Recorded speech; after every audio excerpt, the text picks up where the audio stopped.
ஒரு அழகிய கிராமத்தில் வயதான பெண்மணி ஒருத்தி வாழ்ந்து வந்தாள். ஒரு நாள் அவள் ஒரு சிறிய மரத்தை சுற்றி சில காசுகளை வைத்தாள். அது ஒரு சிறிய பணப்பை போல இருந்தது.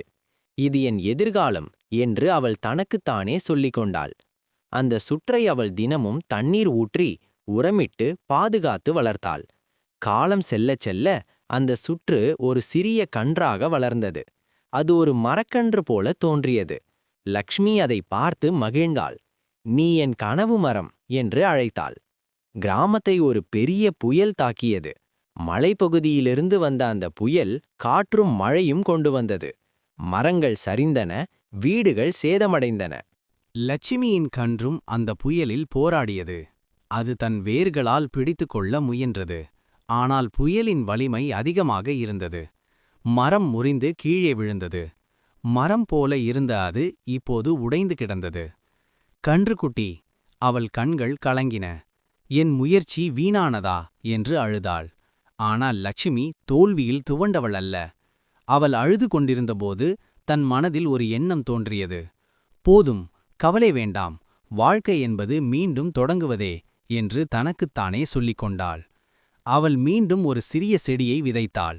இம்முறை அவள் அதை மிகுந்த கவனத்துடன் வளர்த்தாள். தினமும் தண்ணீர், உரம், அன்பு எல்லாம் கொடுத்தாள். காலம் செல்ல செல்ல அந்த செடி நன்கு வளர்ந்தது. அது ஒரு பெரிய மரமாக உருவெடுத்தது. ஆச்சரியம்! அந்த மரத்தில் பணம் காய்த்தது. பணமழை போல கொட்டியது. பச்சை இலைகளுக்கு பதிலாக நோட்டுகள், காசுகள் தொங்கின. லட்சுமி அதை பார்த்து வியந்தாள். என் முயற்சி பலித்தது என்று மகிழ்ந்தாள்.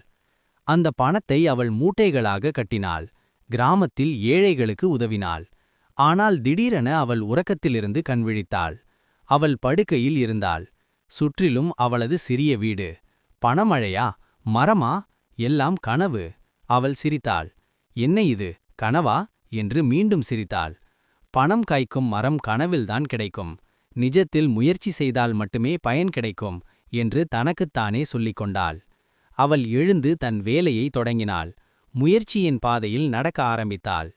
இந்த கதை நமக்கு சொல்லும் பாடம் என்னவென்றால், வாழ்க்கையில் தோல்விகள் வரலாம், ஆனால் மீண்டும் முயற்சி செய்வதே வெற்றியின் திறவுகோல்.